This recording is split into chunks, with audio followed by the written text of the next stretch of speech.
back to the League of Learning. We're so glad you can join us. So today on our literacy program, we'll be talking about how you can write the best story, a best short story, which is an important part of your literacy curriculum. So writing the best short story involves using a little tool that I have set up here called the Freytag's triangle. So the Freytag's triangle is just a fancy way of saying how a story progresses. We can see the exposition, rising action, climax, falling action, and denouement.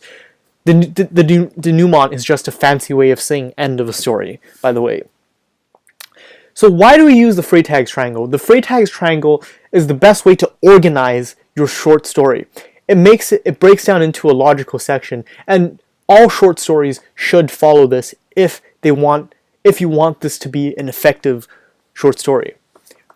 So the first thing we must do today is we're going to be talking about some tips and tricks that we're going to be teaching you on how to make the best short story possible. These are some tips and tricks you can use every time when you're writing a short story, and we think that it works pretty well. So the first tip we're going to give is finding the main struggle of the story. What the main struggle is basically what the story will center around, the main event that happens in the story, and something that your characters need to solve. By solving this issue, the story is over. So the story will focus. So basically, most of this triangle part will be about the main struggle in the story, about developing the main struggle, about the climax of the struggle, and how the struggle is resolved. Some more famous main struggles include in Little Red Riding Hood needing to deliver some goods to her grandma, or in Cinderella when Cinderella is trying to find Prince Charming. These are all famous main struggles. So the next thing we need to do is name out the main characters. Once you have your main struggle, you need to name out your main characters, who the characters are, something about them, and as well what makes them the main character. So what kind of main characters can we have? We can have the main character themselves, or in fancy literature terms, we call it the protagonist.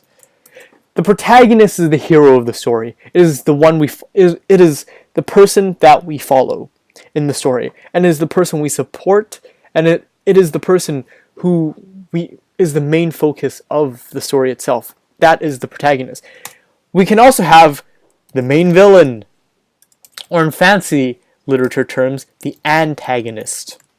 The antagonist is someone who will create a lot of problems for the main character, the protagonist, and is someone who will go against them, right? Some famous examples of antagonists include the big bad wolf, the evil queen from Snow White, or the evil stepmother from Cinderella.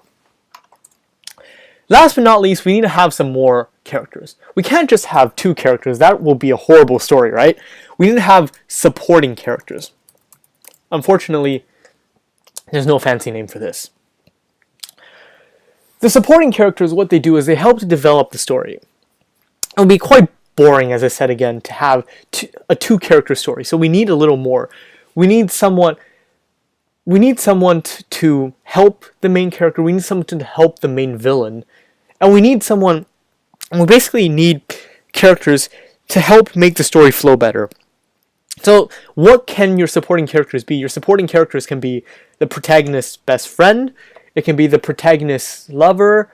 It can be the antagonist's henchman. It can be the antagonist's assistant. It can be anything. Some famous examples of supporting characters include the huntsman from Snow White, who helped to develop the struggle in the story itself, and as well Prince Charming in Cinderella to help Cinderella find her love and escape the evil stepmom.